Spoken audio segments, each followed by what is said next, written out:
So what's the true measure of a leader's strength?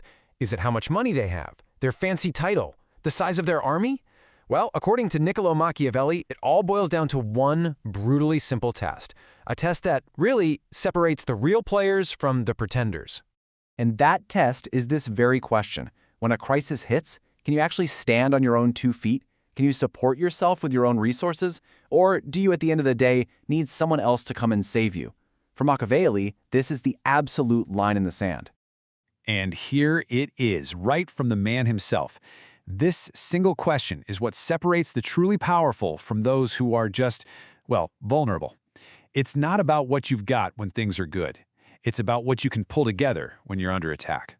So based on the answer to that one question, Machiavelli basically splits all leaders into 2 clear groups. It's a binary choice, you see. You're either self-reliant or you are dependent.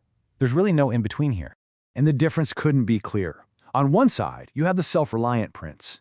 This is a leader with the resources, plenty of people or plenty of cash to put a real army on the field and meet an enemy head-on. They get to play offense. But the dependent prince, they just can't. They don't have what it takes for a field army, so their only move is to fall back, hide behind their city walls, and play defense. Okay, so what if you find yourself in that second category? Are you just doomed? Not at all. In fact, Machiavelli lays out this incredibly detailed playbook for any leader who has to fight from behind the walls. And the goal here is pretty brilliant. It's not just about surviving a siege. It's about making the very idea of attacking you seem so tedious and so difficult that your enemies just won't even bother trying. It's a strategy of deterrence through just pure, overwhelming preparation. And his playbook is it's holistic, it's amazing. First, yeah, you've got the physical stuff. Build strong walls, dig deep ditches, get a ton of artillery. But that's just the start. You also have to stock up a whole year's supply of food, drink, and fuel for everyone. And this is crucial. You've got to keep the economy going with public works so society doesn't just collapse from the inside. And finally, you maintain absolute military discipline. A city that does all this, like the German cities Machiavelli saw, is such a tough nut to crack that most attackers will just look at it and say, you know what, never mind. But Machiavelli, ever the realist, knew that strong walls are completely useless if the will of the people inside them crumbles. The physical battle is one thing, but the psychological war, that's a whole other ballgame. So, picture it. The enemy army arrives, and to break your spirit, the very first thing they do is burn and destroy everything outside your city walls. The people's farms, their houses, everything they own. It is a direct assault on their minds. And you know what? It works.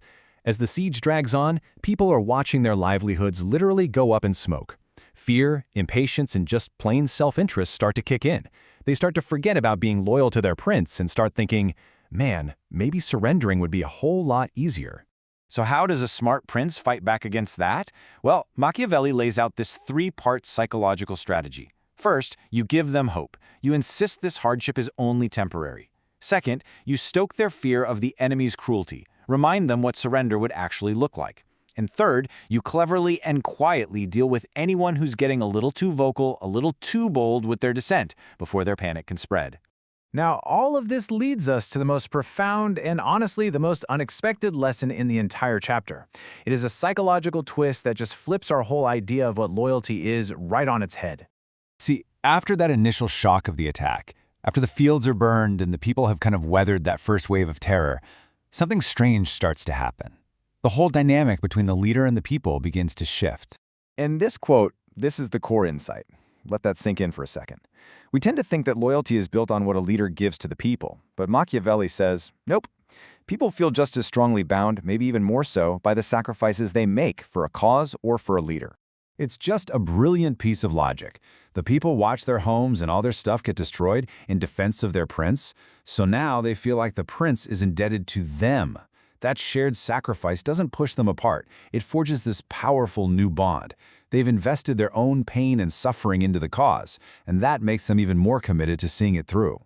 It's an absolutely incredible insight into human nature, and it feels just as true today as it did 500 years ago. So the final question is something to really think about. What are the modern versions of this? What shared sacrifices in business, in politics, even in our own communities, still create that powerful, almost unbreakable bond between people and their leaders?